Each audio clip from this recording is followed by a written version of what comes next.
필사의 추적으로 미제 사건을 해결하는 대한민국 강력계의 살아있는 전설 강윤석 형사님이십니다. 아유, 안녕하세요. 감사합니다. 안녕하십니까. 안녕하세요. 안녕하세요. 아니 저기 소개를 좀 해주시죠. 이제 89년에 경찰관에 입직을 해서 야. 35년 차 된 경찰관입니다.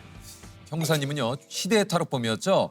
신창원을 포함해서 잡아들인 강력범만 무려 1000명이 넘고 국내 첫 장기 미제팀 수장으로 3년간 미궁에 빠진 살인, 강도, 절도 사건을 59건이나 해결을 하신 9년 만에 유죄가 입증된 동두천 암자 살인 사건. 조 씨를 생매장에 살해한 혐의로 재판에 넘겨졌습니다. 엽기적인 보험 사기가 일어났습니다. 신창원이 탈옥한 지는 1년 반이 됐습니다. 번번이 경찰을 조롱하듯 달아났습니다.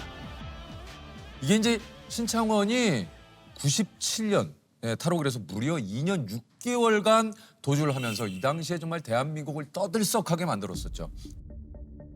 신 씨는 지난 89년 서울에서 사람을 살해하고 수차례의 강도 혐의로 지난 90년 무기징역을 선고받았습니다.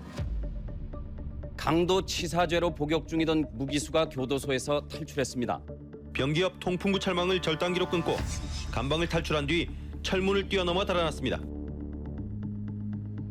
쇠창살을 자를 물건을 찾던 신창호는 탈주 석 달 전 교도소 내 영선 창고에서 쇠톱 2개를 확보합니다. 이 쇠톱을 운동화 밑창 속에 숨겨 감방 안으로 갖고 들어와 매일 저녁 6시부터 8시까지의 음악 방송 시간에 20분씩 작업을 했고 자른 창살 틈새는 껌으로 메워 은폐합니다. 이어 좁은 화장실 환풍구를 쉽게 빠져나가기 위해 몸무게를 줄이는 데 착수합니다. 모든 준비를 끝낸 신창호는 97년 1월 20일 탈주를 감행합니다.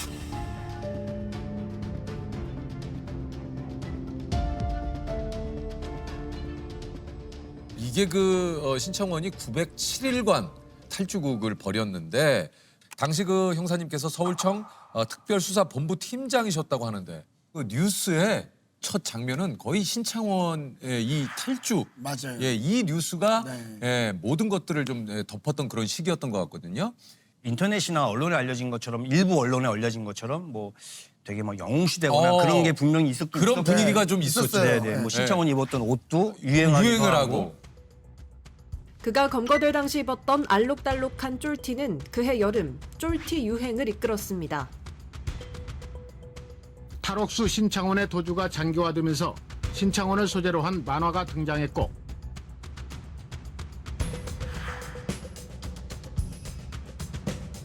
마침내 서울에 나타난 신창원이 경찰 코앞에서 다시 잠적함에 따라 경찰로서는 5번째 놓치는 수모를 겪게 됐습니다. 그땐 정말 힘들었던 시기인 것 같아요.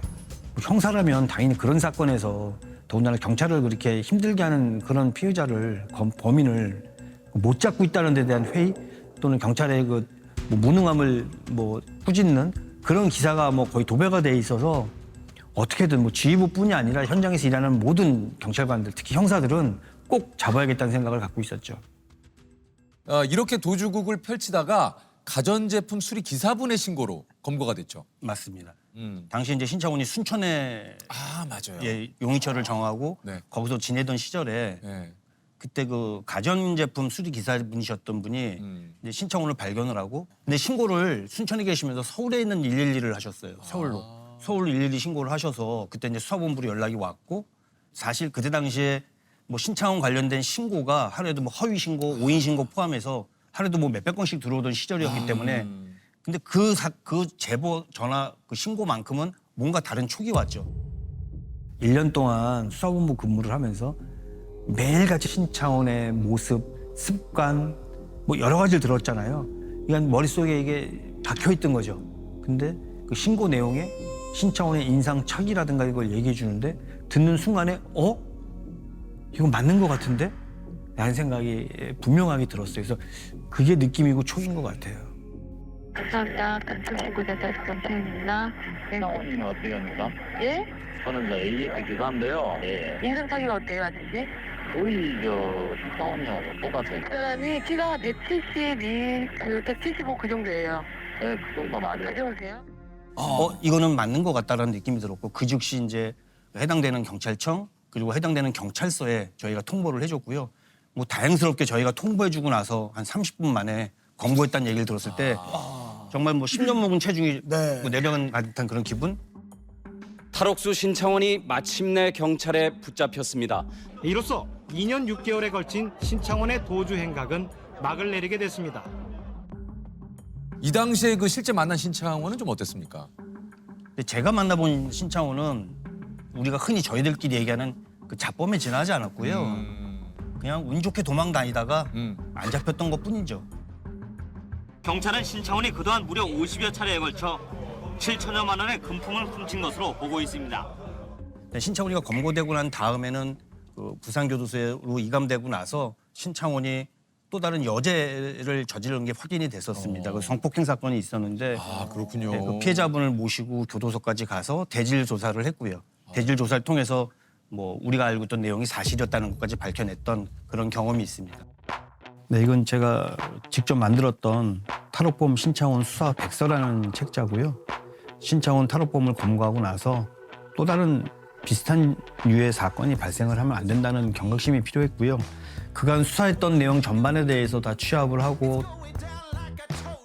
도주 중에 일어났던 범죄 행각, 도주하는 범인의 입장에서 자기의 심정이 담긴 내용도 있었고요. 그 사건 수사를 했던 경찰 입장에서는 어떤 점이 잘 됐고 어떤 점이 못돼서 어떤 아쉬운 점이 있었는지에 대해서 기록으로 남길 필요가 있어서 작성을 했던 겁니다. 이게 미제 사건에 관해서 해결사라는 별명이 있을 정도로 이 미제 사건 전문가라고 하십니다. 이게 그중 끈질긴 수사로 밝혀낸 이 미제 사건이 또 하나가 있다고 해요. 2011년이었나요? 2011년에 무속인이 있었어요. 네. 무속인이 있었는데 이제 맨 처음에 이제 신고가 들어온 건 뭐 갑자기 사망을 했다. 무속인이 자기가 사망하기 이전에 33억이라는 고액의 보험에 가입을 했고 그다음에 또 더 중요한 건 죽은 다음에 그 다음날 바로 화장을 했어요. 근데 보통 장례 절차에 그런 경우는 드물잖아요. 그렇죠. 그 장례식장에 왔던 조의를 표하기 위해서 왔던 사람들이 그 망자의 언니 그리고 보험 설계사 그다음에 망자의 애인 뭐 이 정도가 왔던 거죠.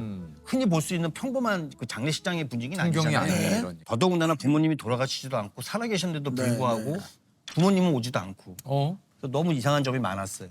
대개 이제 강력 형사들은 이건 냄새가 난다고 표현을 하고 분명한 그 범죄 의심점이 있다고 판단을 해서 왔던 사람들의 동선을 다 추적하고 미행도 하고 했는데 그런 와중에 그 언니가 요즘은 다 핸드폰들이 있어서 공중전화도 많이 없을 뿐더러 그렇죠. 핸드폰들을 많이 사용하는데 핸드폰에 손을 두고 있음에도 불구하고 공중전화로 누군가를 통화를 하는 거죠. 당연히 의심을 해서 그 공중전화의 그 통화 내역을 저희가 이제 확인을 했고요. 뭐 발신지를 확인하다 보니까 이게 광주였던 거예요. 광주. 그래서 전라도 광주여서 그래서 이건 뭔가 있다라고 판단을 해서 광주까지 가서 이제 누구랑 통화를 했는지 확인을 했고 저희가 뭐 남의 집에 영장도 없이 함부로 들어갈 수는 없고 바깥으로 나와야 이제 확인이 가능하기 때문에 또 그 사람이 맞는지 안 맞는지 확실치도 않고 이제 인터폰을 통해서 뭐 접촉 사고가 좀 나서 파손된 것 같은데 한번 나와봤으면 좋겠다. 그래서 그 인터폰으로 얘기를 나눴던 여성분이 바깥으로 나왔는데 죽었다고 하는 무속인이 살아서 거기 나온 거죠. 아, 이게 죽은 게 아니군요. 죽은 게 아니었죠. 위장이네요. 그렇죠. 누군가를 자기 대신 죽은 것처럼 꾸민 거죠. 이야, 이게 그 보험 사망금을 타내기 위해서 맞습니다. 고액의 보험을 들고. 네. 그럼 실제로 화장을 한 시체는 어떻게 되는 겁니까? 저희가 이제 그 부분이 가장 수사의 초점이었는데 장례식장에 모였던 사람들의 통화 내역을 다 발췌를 하고 기지국 수사를 해보니까 그 발생 시점 부근에 그 영등포역에서 기지국이 계속 잡히는 게 확인이 됐어요. 그래서 저희가 추궁 끝에 당시 저희 경찰 조사에서는 노숙인, 자기 나이 또래 노숙인을 데려다가 살해를 하고 그다음에 마치 자기가 사망한 것처럼 뭐 처리를 했다라고 말을 했는데 나중에 이제 법정에서는 자기는 죽인 사실이 없다 뭐 얘기를 해서 결국 이제 살해 부분에 대해서는 이제 뭐 무죄를 받을 수밖에 없었고요. 증거가 없었군요. 그렇죠. 증거가 없으니까 모든 사망 사건의 가장 중요한 증거는 사체거든요. 네네. 근데 이게 없다 보니까 이제 사기하고 사체 유기 그 두 부분만 인정이 돼서 이제 언니는 3년, 그 죽었다고 하는 무속인 동생은 7년 이게 형을 받았습니다. 아, 이게 참 망자이신 분도 참 너무 그 안타까운데 이게 이제 살인죄로 뭔가 이 법의 판결을 받질 못하니까 아 그것 또한 정말 그 마음이 아픈 일이네요. 신고가 안 됐으니까 당연히 수사가 안 됐을 거고 그것도 이제 제보 전화가 들어왔던 거고요. 그 범인하고 동거했던 동거녀가 자기랑 동거하던 남자가 불삭기 기사였는데 불삭기 후배인 동료한테 돈을 빌리게 됐고요. 그 돈을 이제 제대로 못 갚고 이제 채근을 하니까 돈 빨리 갚아달라고 채근을 하고 집에 찾아오고 하니까 둔기로 내려쳐서 정신을 잃게 하는 후에 그냥 흙을 덮어서 생매장 시켜서 사망을 시켰다고 해요. 저희 데려와서 조사를 했는데 당연히 부인을 하고 저희가 이제 추궁을 하다 보니까 나중에는 자기가 죽은 게 맞다 뭐 얘기를 했어요. 그래서 그럼 너 어디서 죽였는데? 라고 물어보니 과수원이었어요. 과수원이라서 어디쯤 묻었는데? 라고 얘기하니까 어디쯤에 매장을 했다고 얘기를 해서 저희 정말 포크레인을 갖다가 또 땅을 팠는데 다 뒤집어 엎었어요. 근데 결국은 사체를 발견하지 못했어요. 변호사를 통해 갖고 뭐 죽인 사실이 없다 뭐 얘기했는데 그래서 그 이후에 저희가 이제 입감을 뭐 특정 경찰서에다가 유치장에 입감을 시켰었는데 또 이 수감 시설의 특징이 누군가 옆에 있는 사람이랑 얘기를 나눌 수밖에 없고 대화 나누는 얘기 주제가 너 어떻게 여기 들어왔는지에 대해서부터 뭐 서로 얘기 나누게 될 수밖에 없거든요. 그래서 그런 거 감안해서 같이 입감돼 있던 다른 유치인을 이제 저희들이 이제 불러서 조사를 해보니까 자기가 지금 이런 건으로 들어와 있는데 이건 뭐 사체가 없으면 이거 증거 없으면 이거 자기는 처벌받지 않는다. 뭐 이런 얘기도 주고받고 이런 내용이 있었어요. 정황 증거가 충분하죠. 그래서 저희도 영장을 신청을 했고 법원에서도 얘는 죄가 있다 판단을 해서 그러니까 시신 없는 살인 사건인데도 불구하고 이게 인정이 된 거예요. 이렇게 해서 미제 사건을 또 해결을 하셨는데 아직도 좀 꼭 잡고 싶은 이 또 사건이 있다고 그래요. 그 제 개인적으로 꼭 잡고 싶은 사건이 있잖아요. 형사님이 개인적으로 꼭 좀 잡고 싶은 그렇죠. 사건 이제 뭡니까? 이게 제 형사 수첩인데요. 흔히 뭐 영화나 이런 데서 보면 형사들이 뭐 메모도 그렇죠, 하고 그렇죠. 그런데 그런 수첩인데 와 이거 뭐 빽빽하게 있네요. 이거 여기 뭐 잡다하게 이제 많이 써 있긴 네. 한데요. 그때 무슨 뭐 규칙에 의해서 써놓은 건 아니고 뭐 필요한 여기에 보니까 뭐 명함도 붙어 있고 뭐 예. 여기 보면 이 인물인데요. 이 몽타주입니까? 네, 몽타주입니다. 보시면 2004년경에 동대문 일대에서 있었던 성폭행범 사건이에요. 예. 그리고 되게 어렵게 열심히 사는 여자분이었고 지방에서 올라와서 이제 뭐 알바 뭐 이런 거 일을 하면서 돈을 벌고 공부를 좀 더 하고 싶은 생각을 갖던 친구예요. 그래서 밤늦게까지 일을 하고 늦게 들어와서 집에 있었고 그리고 이제 이 여성이 매일같이 늦게 들어온다는 걸 누군가 아는 사람이 범행을 한 거죠. 뭐 우연치 않게 쫓아와서 했다기보다는 물론 그럴 수도 있겠지만 이거는 이 사람을 많이 지켜봤던 사람의 소행이라고 판단을 해서 이건 꼭 잡아야겠다는 생각을 했던 사건이고 또 잡을 수도 있을 것이다라는 생각을 했어요. 그래서 그때 당시는 CCTV가 별로 없던 시절이라 뭐 우리가 흔히 말하는 탐문을 통해서 2004년이면 한 20년 정도 된 그렇죠. 사건이네요. 또 머릿속에 또렷이 남아 있거든요. 대중교통을 이용하든지 길거리든지 비슷한 얼굴을 보면 다시 한번 쳐다보게 되죠. 옛날 수첩에 그대로 놔두고 잊지 않고 항상 보관하고 있는 내용입니다. 아하. 혹시 잡히지 않은 미제 사건 범인들에게 좀 하고 싶은 얘기 있습니까, 형사님? 시간이 흘렀다고 잊혀지는 게 아니야. 나 말고도 선수들은 많다. 계속 쫓는다. 이 정도 하고 싶습니다. 야, 내가 아니어도 언젠간 잡힌다. 아니 이게 사실 우리 형사님께서 지금은 서울청 의료수사팀 팀장님으로 계시다고 하는데 그러니까 2014년에 잘 아시는 가수 신해철 씨가 이제 수술을 받다가 돌아가셨잖아요. 예. 그 이후에 과연 이런 전문적인 분야 영역에 관해서 수사를 누군가 하긴 해야 되는데 이걸 단순히 일반 형사범처럼 수사를 해서는 되지 않겠다라는 판단이 들어서 이제 경찰 조직 내에서 전문 수사팀을 만들자.